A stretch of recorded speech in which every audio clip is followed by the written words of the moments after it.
దేవుని యొక్క పరిశుద్ధ లేఖనముల నుండి యోహాను రాసిన మొదటి పత్రిక 3వ అధ్యాయము 4వ వచనాన్ని పఠించుకుందాం.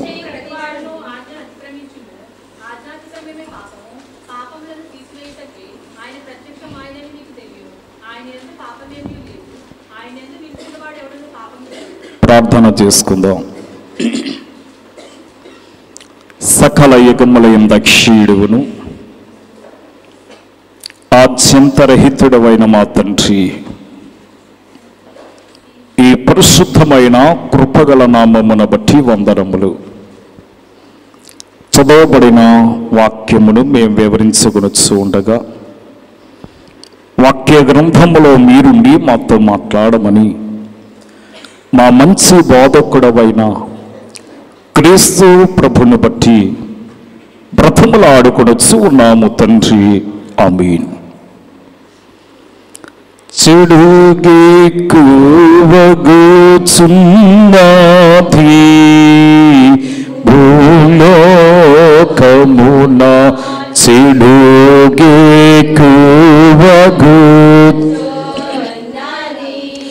చెడుగుపై మాంచిపై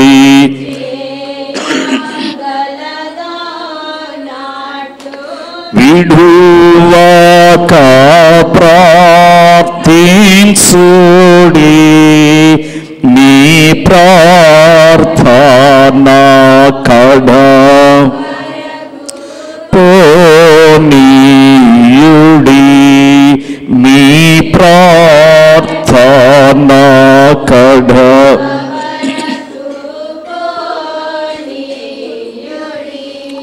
దేవుని యొక్క మహాకృపను బట్టి ఏర్పాటు చేయబడిన ఈ యొక్క ఆదివార ఆరాధన కార్యములో ఏకీవించిన మీకెల్లరకును మన ప్రభువును రక్షకుడైన యేసు క్రీస్తు యొక్క దివ్య నామమున మీకు శుభములు కలుగునుగాక. ఆమేన్. చదవబడిన వాక్య లేఖనములలో ఆజ్ఞ అతిక్రమమే పాపము అనే పాపాన్ని బట్టి ఆది తల్లిదండ్రులైనటువంటి వారు దేవుని యొక్క ఏదేని తోట నుండి వారు వెలుపలికి నెట్టివేయబడినట్లుగా మనం చూస్తూ ఉన్నాము. అనగా పాపము దేవుని నుండి మనల్ని ఎడబాటు చేస్తున్నట్లుగా మనం చూస్తున్నాము. అసలు బైబిల్ గ్రంథాన్ని బట్టి మనం గమనిస్తే దేవుని నుండి దూరం చేసేవి ఏమిటి అనే ప్రశ్న మనం వేసుకుందాం నేటి దినాన. దేవుని నుండి మనలను దూరం చేసేవి కొన్ని మనం చూద్దాం. ఏమిటంటే అందులో మొదటిది పాపము. దేవుని స్వరూపి అయినటువంటి ఆదాము ప్రక్కటెముక నుంచి వచ్చినటువంటి అవ్వమ్మ దేవుని పోలికగా వారు నిర్మింపబడిన ఆ యొక్క స్థితిని మనము ఎరిగిన వారమై ఉన్నాము. అటువంటి ఉన్నతమైనటువంటి స్థితి కలిగినటువంటి ఆది తల్లిదండ్రులైనటువంటి ఆదాము అవ్వమ్మలని ఆ సాధకుడైనటువంటి ఆదాము లేక ఆ యొక్క పాపపు ఛాయలు ఆదామును ఆకర్షించేయట. అందుకే మనము ఆదికాండము 3వ అధ్యాయము 24వ వచనాన్ని మనం గమనిస్తే ఆదామును వెళ్లగొట్టి ఏదేని తోటకు ఆ తూర్పు దిక్కున కెరూబులను జీవవృక్షమునకు పోవు మార్గమును ఇటు అటు తిరుగుటకు ఆ దేవుని యొక్క అగ్ని జ్వాలలను అక్కడ నిలుపునట్లుగా మనము చూస్తున్నాం. అయితే కాబట్టి ఈ యొక్క స్థితికి వారు రావటానికి గల కారణం ఏమిటంటే, ఆ సాధకుడైనటువంటి అపవాది యొక్క మాటలు వారు విన్నారు. ఆ మాటలు ఎలాగున్నాయంటే చెవి కోసుకునే స్థితికి వారిని దిగజారి విధముగా వారు మాటలు ఆకర్షింపబడ్డాయి. అందుకని బైబిల్ గ్రంథంలో మనం చూస్తాము, అటువంటి వారి యొక్క మాటలట అనగా జంటి తేనె ధారల కంటే మధురముగా ఉంటాయట. ఈ పాపమే వారిని దూరం చేసింది. ఎవరికి దూరం చేసింది? దేవునికి దూరం చేసింది. లూకాసు వార్త 19వ అధ్యాయము 10వ వచనాన్ని మనం చూసి, ఈ దూరమైపోతున్నటువంటి తన స్వరూపి, తన రూపమును, తన పోలికను కలిగినటువంటి మానవులను రక్షించుకోవటానికి దేవుడు అనేకమైన ప్రయత్నములు చేస్తూ ఉన్నాడు. చదువుదాం. నశించిన దానిని వెదకి రక్షించుటకు మనుష్య కుమారుడు ఈ లోకమునకు వచ్చెను. చెడిపోయిన మానవుని కొరకు దేవుని యొక్క తపన, ఆరాటము, దేవుడు ఎంతగా ప్రయాసపడుచున్నాడో తన బిడ్డలను రక్షించడానికి. ఈనాడు చాలా మంది వారి ఇష్టానుసారమైనటువంటి జీవితాన్ని అనుభవిస్తూ ఉన్నారు. అది తెలిసి చేస్తున్నారో తెలియక చేస్తున్నారో వారికి తెలవటం లేదు. అసలు పాపం అంటే ఏమిటి అనే స్థితి కూడా వారికి తెలియదేమో. పాపము అనగా ఆజ్ఞను అతిక్రమించడమే. అనగా మనము చేయవలసినది చేయకపోవటమే పాపము. ఈ దినము ఆదివారపు ఆరాధన దినమని ఎరిగి మనం దేవుని యొక్క మందిరాన్ని మరచిపోయి మన ఇష్టానుసారముగా మనము జీవించడమే పాపము. ఈ దినము ఆదివారం అని గుర్తుండి కూడా దైవ మందిరానికి మనము రాకపోవటము, దేవుని వాక్యాన్ని వినకపోవటము, చెడు వ్యసనాల్ని అభ్యాసింప చేయటమే పాపము అనే విషయాన్ని కూడా మనం గుర్తించాలి. దేవుని నుండి దూరం చేసే విషయాల్లో మనకి ఒక 6 విషయాలు మనకి కనబడుతూ ఉంటాయి. అందులో మొదటిది పాపము దేవునికి దూరం చేస్తుంది. రెండోది ఏమిటంటే అవిశ్వాసము. ఈ అవిశ్వాసమే దైవ మందిరానికి దూరం చేస్తూ ఉంటుంది. కోసం మనము ఈ లూకాసు వార్త 22వ అధ్యాయము 31-32 వచనాలు మనం గమనిస్తే, సీమోను సీమోను, బాగా గమనించండి, సీమోను సీమోను, ఇదిగో సాతాను అంటే అక్కడ ఏం చూపిస్తున్నాడు? సాతానును చూపిస్తున్నాడు. ఇదిగో సాతాను మిమ్మల్ని పట్టి గోధుమల వలె జలించుటకు మిమ్మను కోరుకును గాని మీ నమ్మిక తప్పిపోకున్నట్లు నేను మీ కొరకు వేడుకుంటుని. ఎవరంటున్నారు ఈ మాట? దేవుడి కుమారుడైన యేసు క్రీస్తు. దేవుడి కుమారుడైన క్రీస్తు తెలియజేసిన విషయం ఏమిటంటే, సీమోను సీమోను, ఇదిగో నీ నమ్మిక నుండి నీవు తప్పిపోకుండానట్లు నేను నీ కొరకు వేడుకుంటుని. ఆ కింద మాట్లాంటాడు, అవిశ్వాసం వల్ల, అసూయ వలన, సందేహం వల్ల, నమ్మకము లేకపోవటం వల్ల దేవుడికి మనం ఏమైపోతామట? దూరం అయిపోతూ ఉంటాము. ఇది చాలా ప్రమాదకరమైన విషయము. సాతాను అవిశ్వాసం అనే విత్తనమును వేస్తాడు. ఈ అవిశ్వాసం అనే విత్తనము చల్లగాని మనకి కూడా ఆ విత్తనము ఫలిస్తుంది. ఏమిటా విత్తనం అంటే, బహుశా ఈనాడు లోకంలో చాలా మంది చెడిపోవటానికి గల కారణం ఏమిటంటే, ఈ అవిశ్వాసం అనే విత్తనము వారిలో నాటబడింది గనక. ఆదివారమే గుడికెళ్ళాలని తెలుసు, ప్రార్థించుకోవాలని తెలుసు, దేవుడంటే భయం ఉంది, కానీ వారి హృదయంలో ఈ విత్తనమే ఫలించడాన్ని బట్టి వారిలో వారు అనుకుంటారట, ఇక్కడుంటే ఆ మాటలు వినపడుతున్నాయి కదా, మనం ఎక్కడ కూర్చుంటే అనగా దేవాలయంలో చెప్పిన మాటలు మన చెవిని పడుతున్నాయి కదా అని అంట. లోకంలో సామెత ఉంటుంది, మనసు ఒక చోట మనసు ఒక చోట ఉంటుందట. ఈనాడు మనుషులేమో అనగా వారు దేవాలయంలో ఉన్న వారి మనస్సు బయట సంచాలనం చేస్తూ ఉంటుంది. అటువంటి తత్వాలు కలిగిన వారు లోకంలో ఉన్నారు.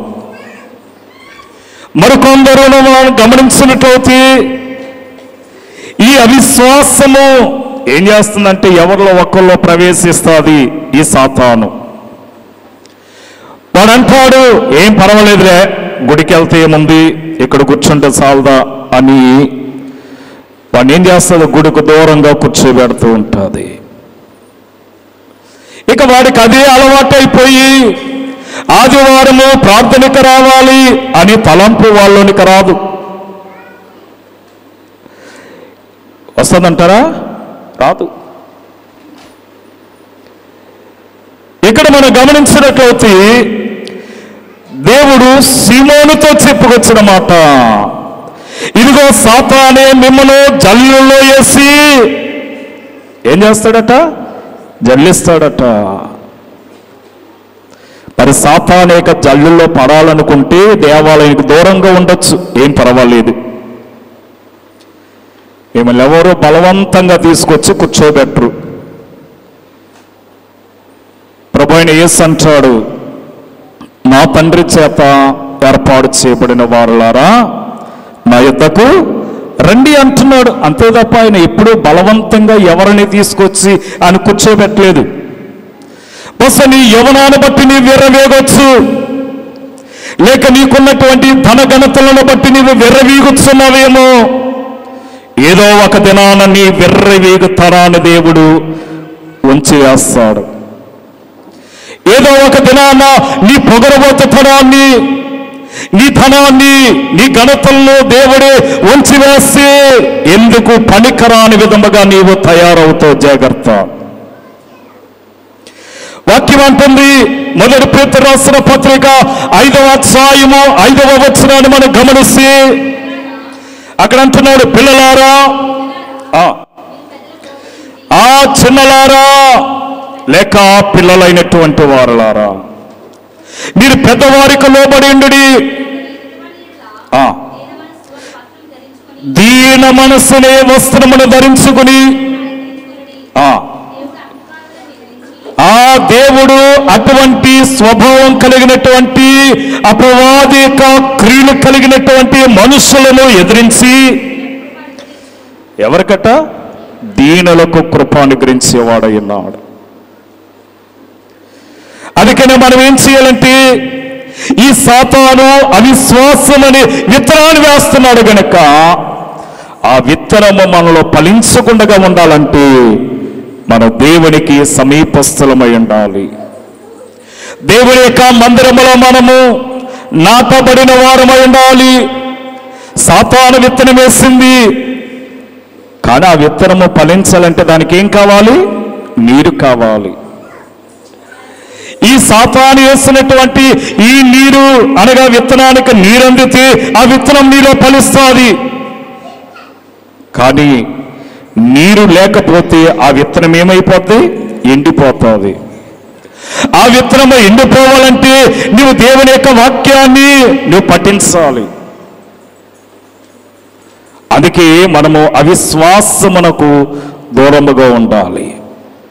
అవిశ్వాసమే దేవుని యొక్క మందిరానికి దూరం చేస్తుంది. దేవుని యొక్క మందిరానికి ఎవరు వస్తారంటే ఎవరైతే దైవ భయము కలిగి ఉంటారో వారే వస్తారట. ఎవరైతే దేవుని యందు విశ్వాసం కలిగి ఉంటారో వారే దేవుని యొక్క మందిరానికి వస్తారు. అందుకే వాక్యములో దైవవచనుడు కట్టిన కీర్తనలు అంటారు, తనకి ఇష్టము కాని జనమును దరికి రానివ్వడట, దేవాలయంలోనికి రానివ్వడట. తనకి ఇష్టము కాని జనులను దరికి రానివ్వడు. అనగా నీవు దేవునికి ఇష్టడమైతే దేవాలయంలోనికి వస్తావు.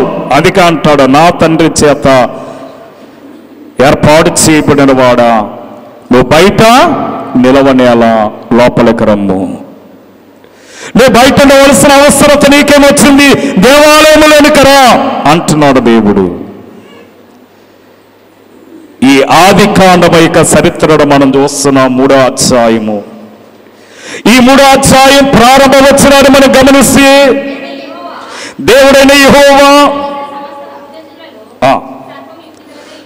చూడండి, సర్పం ఎటువంటిదట, యుక్తి గలది. సర్పమే మోసం చేసేది. ఈ సర్పమే భయంకరమైనటువంటి కుట్రాలోచన కలిగినటువంటి జీవి. అది ఆ స్త్రీతో చూడండి ఏమంటుంది, ఇది నిజమా, ఈ తోటల చెట్లలో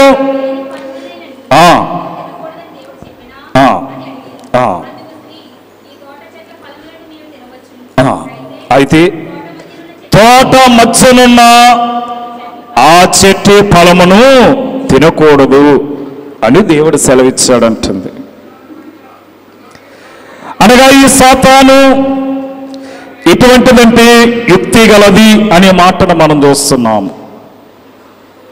ఇటువంటి యుక్తి కలిగినటువంటి మనుషులు లోకములో లేరా అంటే ఉన్నారు. వారు ఉన్నారు కనుకనే ఈ లోకములో ఈ యొక్క సృష్టికర్తను విడిచి సృష్టిని పూజించడం ప్రారంభమైంది. నేటికి కూడా చాలా మందికి సృష్టికర్త ఎవరో తెలియదు. అనగా నిజమైన దేవుడెవరో కూడా వారు గుర్తించలేని స్థితిలో వారు జీవిస్తూ ఉన్నారు ఈ దినాల్లో. అందుకే వారు అవిశ్వాసులు. కీర్తనకారుడైన దావీదు అంటున్నాడు ప్రారంభాధ్యాయములలో, దుష్టుల ఆలోచన చెప్పిన నడవక. దుష్టుల ఆలోచన చెప్పిన నడవకూడదటండి. అపహాస్యకులు కూర్చుండే చోట కూర్చోకూడదట.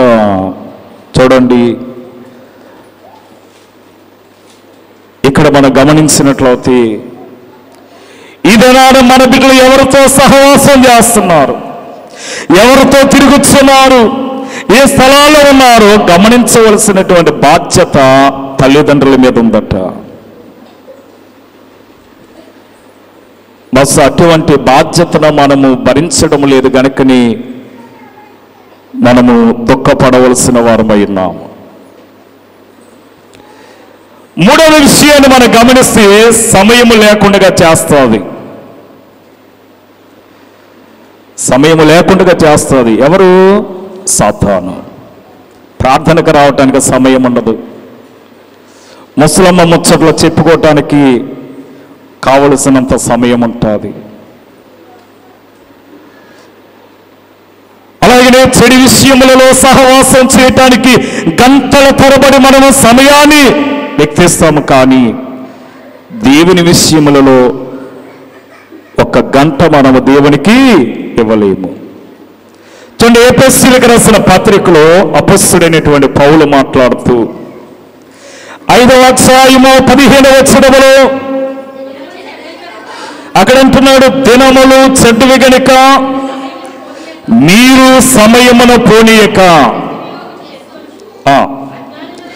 అజ్ఞానుల వలె కాక జ్ఞానము కలిగి నడుచుకున్నట్లు జాగ్రత్తగా చూసుకునండి. సమయం లేకుండా, తీరిక లేకుండా సమయాన్ని దొంగిలిస్తాడు సాతాను.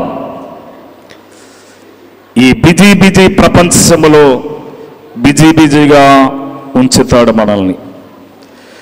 చాలా మంది యొక్క చేతుల్లో ఏమున్నాయంటే ప్రతి ఒక్కరి చేతులు కూడా స్మార్ట్ ఫోన్లు ఉన్నాయి, సెల్ ఫోన్లు ఉన్నాయి. ప్రతి ఒక్కరి యొక్క చేతిలో ఈ సెల్ ఫోన్ ఉండటాన్ని బట్టి వారి వారి యొక్క జీవన విధానము, వారి వారి యొక్క పరిస్థితి, వారి వారి యొక్క పరిస్థితులను మనం గమనిస్తూ ఉన్నాము. కనుక ఇక్కడ మనం గమనిస్తే దేవుని యొక్క వాక్యాన్ని మనము సమయము లేకుండా చేస్తాడు సాతాను. సమయాన్ని దొంగిలిస్తాడు. దేవాలయములో ఒక 10 నిమిషాలు మనం కూర్చోవడానికి సమయం ఉండదు. బయట గంటల తరబడి కూర్చుంటాం. అనగా ఇక్కడ మనకు ఒక 7 అంశములు మనకి కనబడుతూ ఉంటాయి. అందులో మొదటిది ప్రార్థనకి సమయము ఎంత. దైవోత్సవులు దేవదాసయ్య గారు అన్నారు, దినానికి అధమపక్షము 1 గంట అయినా ప్రార్థన చేయాలట. నువ్వు దినానికి 1 గంట మోకరించి ప్రార్థన చేయగలుగుతున్నావా? అలాగే రెండవది బైబిలు చదువుటకు సమయం ఎంత. దేవుని సన్నిధిలో గడుపుటకు సమయం ఎంత. దేవునితో సహవాసం చేయాలి. చదవబడినటువంటి వాక్యమునందు లేఖనాలను మనము ధ్యానం చేయటానికి సమయం ఎంత. అలాగనే దైవ సేవకుడితో సమయము గడుపుటకు మన సమయం ఎంత. దైవ సేవకుడితో గడపడానికి మనం ఎంత సమయాన్ని కేటాయిస్తున్నాం. దైవ పరిచర్య విషయంలో మనము ఎంత సమయాన్ని వాడుతున్నాం. సంఘ సహవాసములో నీ సమయం ఎంత. ఇలాగన మనము సమయాన్ని మనం గమనిస్తే, అనగా దేవుని విషయంలో మనము కేటాయించిన సమయం కంటే దయ్యానికి సమయాన్ని ఎక్కువ శాతం మనం కేటాయిస్తామంట. అందుకనే మన సమయము సమీపించింది కనుక ఈ ప్రవచన వాక్యములను చదువువాడును వాటిని విని గైకుల వాడును ధన్యుడు అనే మాట ఉంది. నీవు ఈ లోకములో ధన్యుడుగా ఉండాలంటే దేవుని యొక్క వాక్య లేఖనాలు నీవు చదివేవాడు అయి ఉండాలి. అలాగని 4వది మనం గమనిస్తే అన్యుల యొక్క అన్యజనుల సహవాసమును దూరం చేస్తుంది. అన్యజనుల యొక్క సహవాసము మనల్ని దూరం చేస్తుంది. కీర్తనల గ్రంథము 106వ సంకీర్తన 35వ వచనాన్ని మనం గమనిస్తే,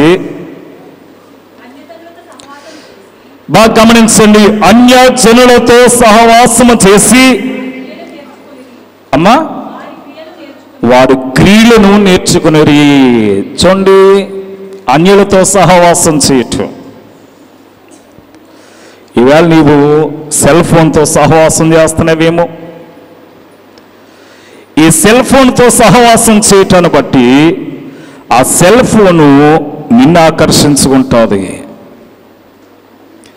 ఇటీవల కాలంలో బస్ ఈ దినాన్న మనము ఈ సాక్షి పేపర్లో మనం చూస్తే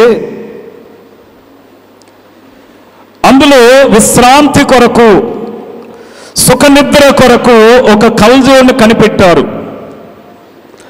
అనగా నిద్ర లేనటువంటి ఆ యొక్క కంటికి ఆ కల్జోడు పెట్టుకుంటే వారికి ప్రశాంతత ఏర్పడుతుందట.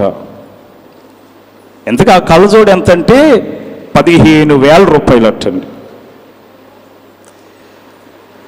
15,000 రూపాయలట్టుకి నీవు ఆ కళ్ళజోడు పెట్టుకుంటే ఆ నిద్ర లేనటువంటి ఆ కళ్ళుకున్నటువంటి ఆ యొక్క బలహీనతను ఆ యొక్క గ్లాసులు ఏం చేస్తాయట, తీరుస్తాయటండి.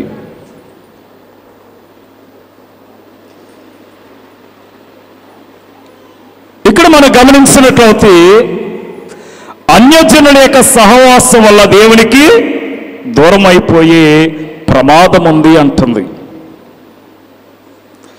ఈవేళ నీవు స్నేహితుడని, లేక ప్రాణ స్నేహితుడని, లేక రక్త సంబంధని, లేక బంధువని, దేవుని యొక్క నీతిని ఎరిగిన వాడితో నీవు సహవాసము చేస్తే వాడు నిన్ను దేవునికి దూరం చేస్తాడు.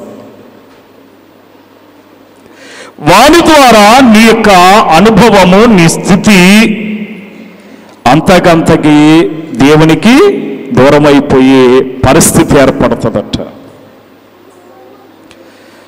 అందుకని అన్యజనులతో అతి ఉండకము, అది నీకెంతో అపాయము. అన్యజనులతో సహవాసం చేయటం నీకు చాలా ప్రమాదకరము అంటుంది. ఈవేళ నీవు ఎవరితో సహవాసం చేస్తున్నావు?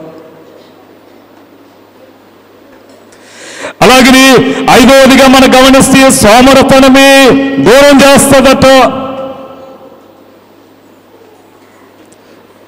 సోమరతనము. హోషేయ గ్రంథములో హోషేయ ప్రవక్త మాట్లాడుతూ 3వ అధ్యాయం 10వ వచనములో, వారు యెహోవాను లక్ష్య పెట్టుట మానిరి కనుక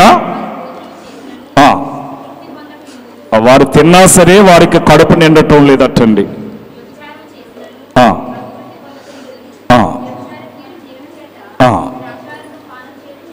ద్రాక్షారసము పానము చేయట ద్వారాను మద్యపానముల చేతను వారు చెడిపోయారట. అంటే నిర్లక్ష్యము, ఈ సోమరతనము, అవిధేయత వల్ల దేవుని నుండి దూరమయ్యే ప్రమాదం ఉంది అనే మాటను మనకు చూపిస్తున్నాడు.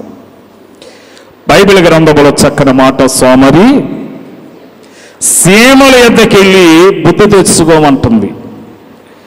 అంటే సీమల దగ్గరికి వెళ్ళి మనం బుద్ధి ఎలా తెచ్చుకుంటాం? అందుకే వాక్యములు ఏమన్నా, సీమలకి నాయకుడు లేడు, సీమలకి నాయకుడు లేడు. అయినా సరే అది క్రమము తప్పకుండా వెళ్తాయి. 1 by 1 ఒకదాని వెనక ఒకటి వెళ్తూ ఉంటుంది. అలాగే అది పనుల సమయంలో బద్దకించదు. అనగా దానికి ఆహారము దొరికే కాలములో అది అనగా తనకు కావలసినటువంటి ఆహారం ఎక్కడుందో చూసుకున్నట వాటి ఆహారమునవి నిలవ ఉంచుకుంటాయట. సోమరి ఏం చేస్తాడు? పని దొరికే కాలంలో హాయిగా నిద్రపోతాడు, పని లేనప్పుడు బయట తిరుగుతాడు పని కొరకు. పని దొరకని కాలంలో పని కొరకు ఎదుగుతాడు, వాడికి పని ఎక్కడ దొరకదు. ఈవేళ నీవు సోమరుతో సహవాసం చేసి నీవు కూడా సోమరుగా తయారయ్యేమో. సోమరుతో సహవాసం చేసి నీవు కూడా నీ తల్లిదండ్రుల యొక్క మాట వెనక, నీ తల్లిదండ్రులు చూపించినటువంటి మాటను పరిచెవిని పెట్టి నువ్వు సోమరి అయిపోతున్నావేమో. మనకు మనమే పరీక్షించుకోవాల్సిన వారమై ఉన్నాము. ఆరోదిగా మనం గమనిస్తే ఈ టీవీ, సినిమాలు, సీరియళ్ళు దూరం చేస్తూ ఉంటాయి. ఇవి చాలా భయంకరమైనటువంటి విషయాలు ఇవి. మొదటి పేతురు రాసిన పత్రిక 4వ అధ్యాయము 3వ వచనాన్ని మనం గమనిస్తే,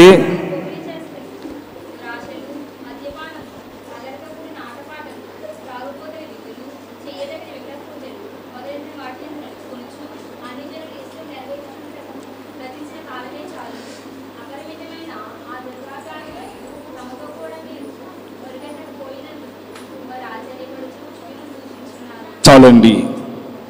ఈ వాక్యాన్ని మనము ఆలోచిస్తే అల్లరితో కూడిన ఆటపాటలు అనగా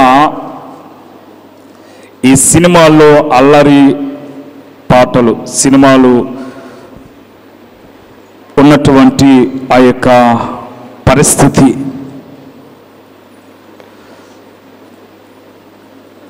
ఈ సినిమాలు దేవుని యొక్క కార్యానికి ఏం కలగజేస్తాయి?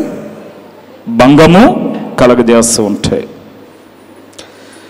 అందుకని అంటాడు, ముసలమ్మ ముచ్చట్లను విడనాడాలి. ఇది చాలా మంది ఈ అల్లరితో కూడిన ఆటపాట్లకు వారు చెవిని కోసుకుంటూ ఉంటారు. నిజమైన భక్తి భావన వారిలో కనపడదు.